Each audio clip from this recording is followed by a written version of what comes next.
pray your heavenly blessing upon him.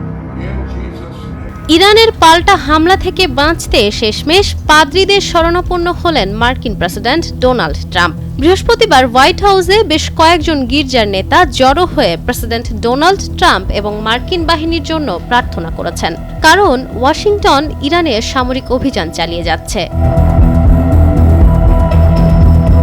ভিডিওটিতে দেখা যাচ্ছে যে ওভাল অফিসে ট্রাম্পের ডেস্কে পাদ্রীরা ট্রাম্পকে ঘিরে রেখেছেন, তার উপর হাত রেখে তার শক্তি, নির্দেশনা এবং সুরক্ষার জন্য প্রার্থনা করছেন। তবে খ্রিস্টান নেতাদের এমন একজন রাষ্ট্রপতির জন্য প্রার্থনা করার ছবিটি সোশ্যাল মিডিয়ায় স্বরবর্ণহীন এবং আক্রমণাত্মক বলে সমালোচিত হয়েছে, যিনি সবেমাত্র একটি মুসলিম দেশ আক্রমণ করেছেন।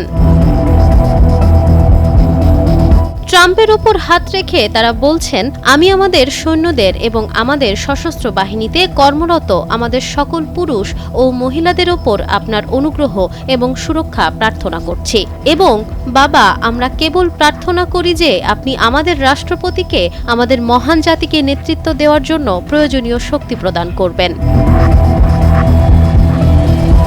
শনিবার মার্কিন যুক্তরাষ্ট্র এবং ইসরায়েল ইরানের বিরুদ্ধে যুদ্ধ সামরিক অভিযান শুরু করার পর মধ্যপ্রাচ্যে উত্তেজনা আরও বেড়ে চলেছে। সেই সাথে রাষ্ট্রপতি ডোনাল্ড ট্রাম্প তাদের ক্ষেপণাস্ত্র শিল্পকে মাটিতে মিশিয়ে দেওয়ার প্রতিশ্রুতি দিয়েছেন। Nafisa Noel, Times today.